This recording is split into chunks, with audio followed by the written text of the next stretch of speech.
Hello, welcome to my channel. Another Bibliophile Reads. My name is Greg, and I am on week 16 of my 100 book challenge. This is a challenge where I'm going to read 100 books that I already own before buying another book. And as of this morning, I am at book 78. And I have set a self-determined goal of finishing this challenge in 20 weeks. So I have 5 more weeks to go. That's 22 books. That is doable. However, I have a mammoth book coming in March. That is Shantaram by Gregory David Roberts, which is going to be a buddy read with Alan at Big Hard Books and Classics. And that book is 946 pages long. So that's going to take me a while to get through. So this week, I want to focus on some shorter books and some plays. I want to get through 7 books. That's very doable if I stick to novellas, short novels, and some plays. Now, as I said, I am at 78. This year, I am not counting my audiobooks and part of my challenge for various reasons. However, if I did count my audiobooks, I'd be at page 91. I'd be well within striking distance of finishing this challenge. I'm still not going to include them this year. I'll probably include them next year just because I like including my audiobooks. Well, anyway, let's see what week 16 brings me on my reading challenge. I have finished my 79th book, one of the greatest novellas ever written in the English language, and that is Heart of Darkness by Joseph Conrad.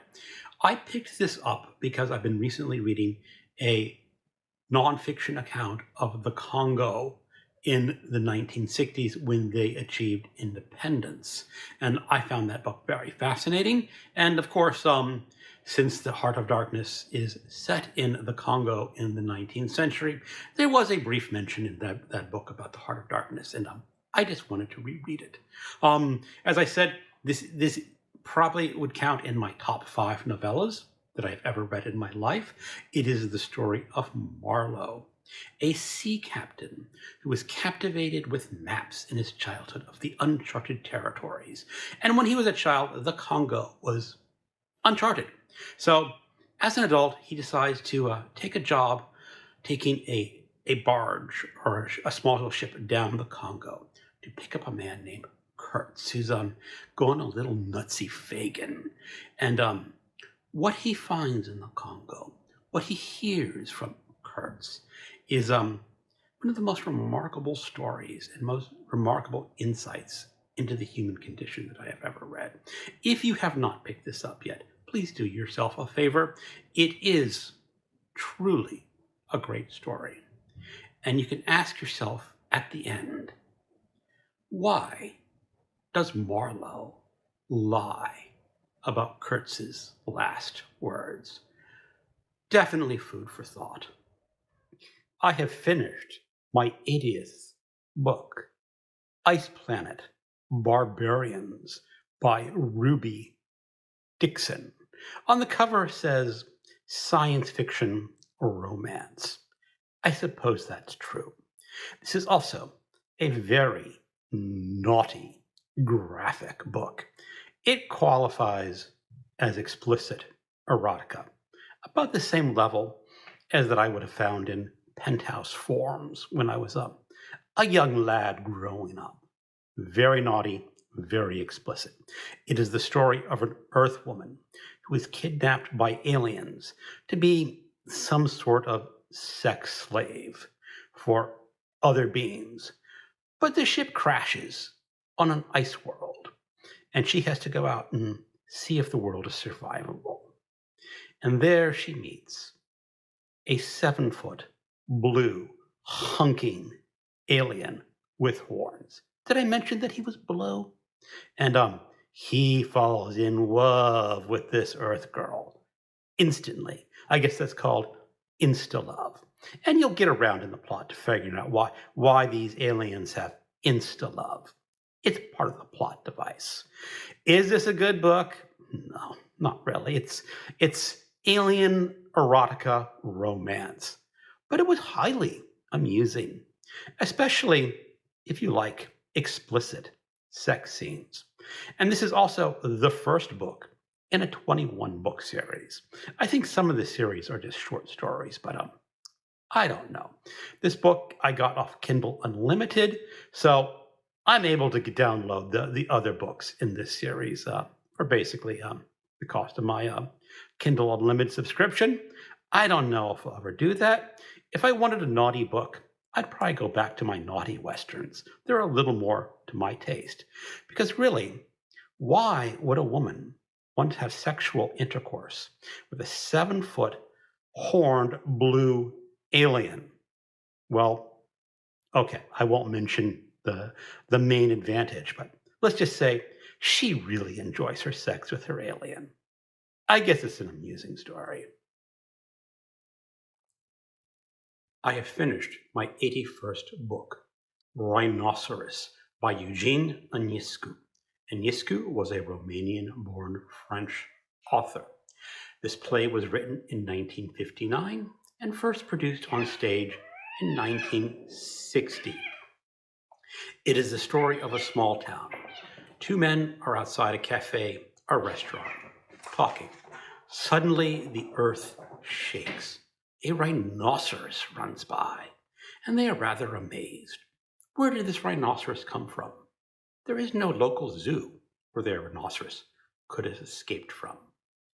Later in the afternoon, the rhinoceros runs by again for a second time. But is it the same rhinoceros or a second rhinoceros? They're pretty sure the first rhinoceros only had one horn, but this rhinoceros looks like it had 2 horns. Is there an Asiatic rhinoceros or an African rhinoceros?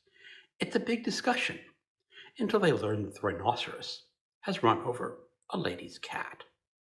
End of scene, or scene 1, or act 1. It then goes to a newspaper office where one of the men is saying, there was no rhinoceros. That can't be true. The story of running over a cat is false.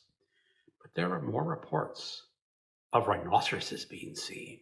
17 rhinoceroses, 32 rhinoceroses.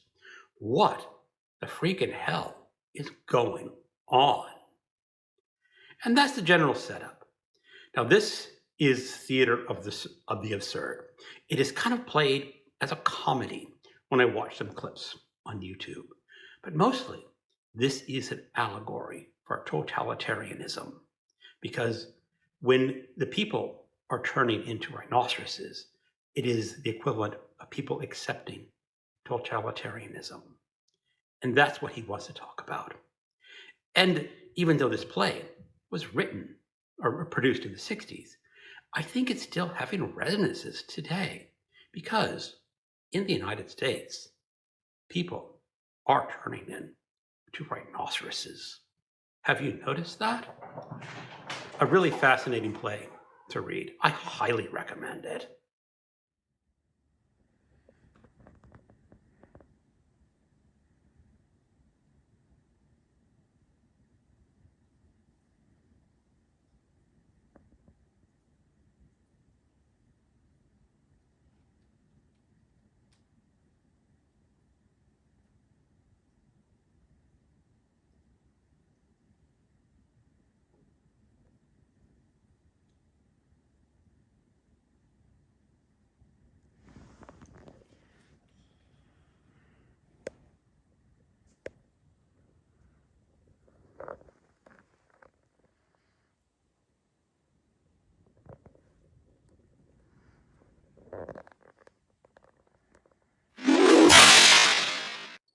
I have finished my 82nd book, The Amazonian Biosis by B.L. Overman, originally published, I think, in 2021 or 2022.